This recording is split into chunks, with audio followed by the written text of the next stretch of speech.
back to the one question, right?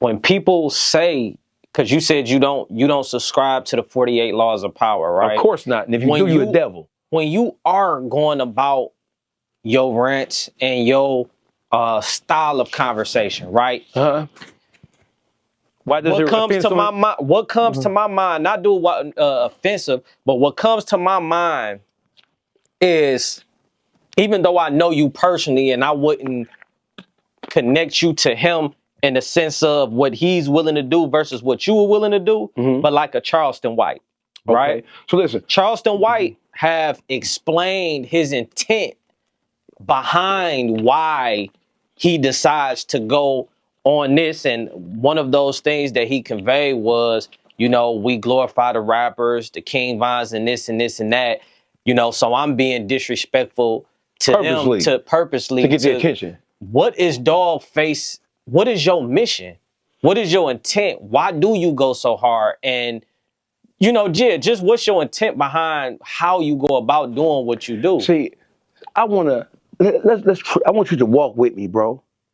I want you to walk. I want you to travel. We're traveling. We're on the wheel, right? We have left our earthly garbage behind. We're traveling on the wheel, right? We're traveling the speed of sound. We ain't even gonna hit the speed of light yet, right? Right? For people to even take, to me, that is a non-starter as a conversation. Why do you do what you do? I understand human beings and human nature. I understand that we're living in a time where black people are offended by the truth. They're also offended by plain spoken, straightforward conversation. A lot of black men get offended and get in their feelings. They don't even want to look you in the eye because they were not raised by other men, right? They are plastic. They're not steel. So that's why you have so many of these black men who get so offended about Dawgface. It's not my fault. I'm a motherfucking knife. I'm a sword. And if I rub up against you and I cut you,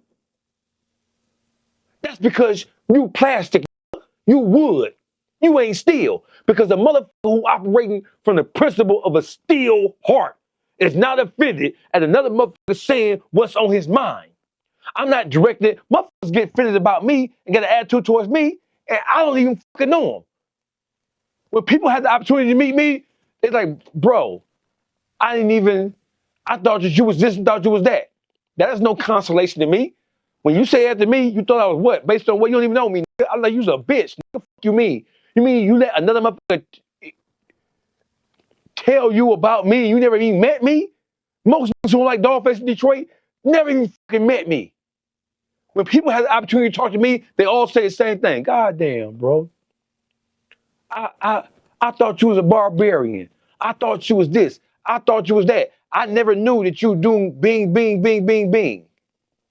Right? I don't look at that like it's a compliment. I look at it like you a fool for even allowing yourself to be influenced by. See, niggas be talking in reverse. I'm a man, bro. If you say something, how many times have you called me like, bro, that ain't it? And you've been standing on it. And I'll go back and forth, like, I don't give a what you saying, black, that ain't it. Blah, blah, blah, blah, blah. You ain't thinking, you operating out of emotion. Blah, blah, blah, blah. Get yourself back in line with, you know what I'm saying? I didn't get mad. I ain't talking to you no more. What?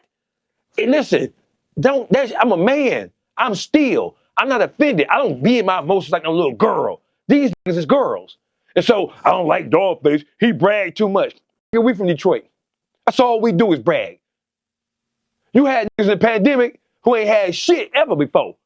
As soon as they got some little pandemic money, what they do? They start doing all the things that they wanted to do but never could because they ain't had the finances. Buying cars, going to get a stripper bitch, putting her in a bag, putting her in a Maserati truck, putting her in a Benz, flying her to catch Tulum, all that kind of shit. Niggas mad. Listen, they mad because it ain't them. They mad because motherfuckers don't respect them or don't hang on every word they say. They gotta do too much. I ain't gotta do shit, open my motherfucking mouth. And then when you see me, I'm the same motherfucker. Ain't no different. When you see me, I'm the same. Ain't no act. I ain't no motherfucking actor. And niggas don't like that because niggas gotta do all this other shit to get the same kind. I don't gotta do shit to get no attention. These niggas gotta do this, that, this. Gotta stand next to this, stand next to that. About, oh, you said every rapper I with, I done got money with him. T Grizzly, I opened up Tampa Bay for Detroit. Me and Helliver, I took Helliver down there, right? We went to the radio station. We didn't go to no backwood ass club, bro. We went to iHeartRadio Tampa. We had a conversation with DJ Shizm. We were live on air for 2 hours when he was talking about the connectivity between Detroit and Tampa Bay.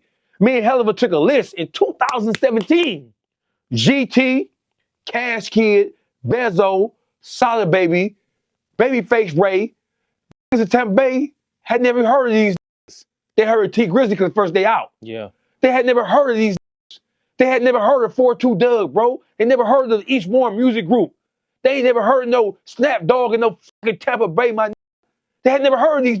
We went out there and told them, here's which are the hottest clubs: Dream Chaser, DJ Dream Chaser, DJ Yayo, DJ Head Buster, DJ Sandman.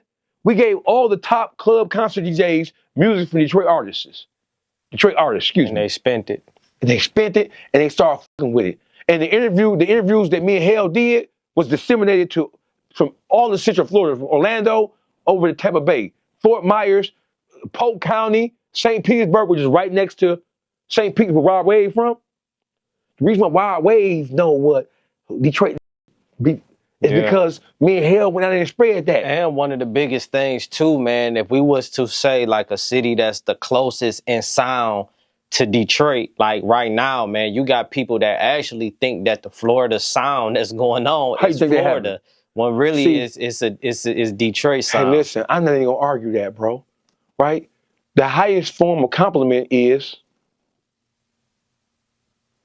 when you copy something.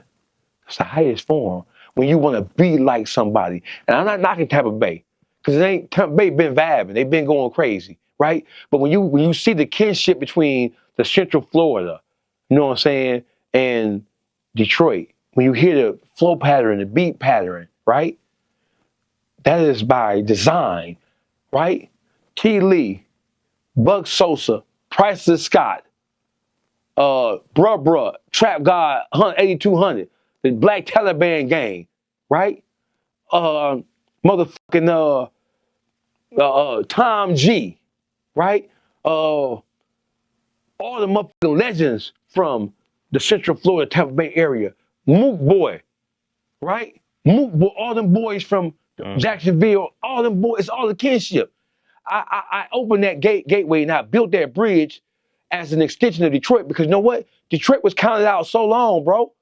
You want to fuck with us, our real sound, bro? Yeah, Big Sean don't represent the streets, right? So I plugged it, me and Helliver, plugged the streets of Detroit in with the streets of Tampa Bay. We brought it together. So it's not no diss, because you got certain motherfuckers up here really get Tampa flow, because them niggas is really super lyrical and super in and out shit. So it's a trading of ideas. It ain't just they on our dick. It ain't Boss Man, Tito stole, Vezo flow, stole Detroit flow. That ain't what it is.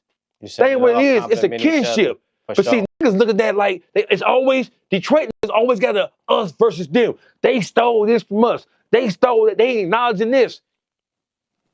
Bro, it's the same mentality. Niggas look for division. They don't look for the things still to get money. Listen, I got money with T Grizzly. Starting off 2017.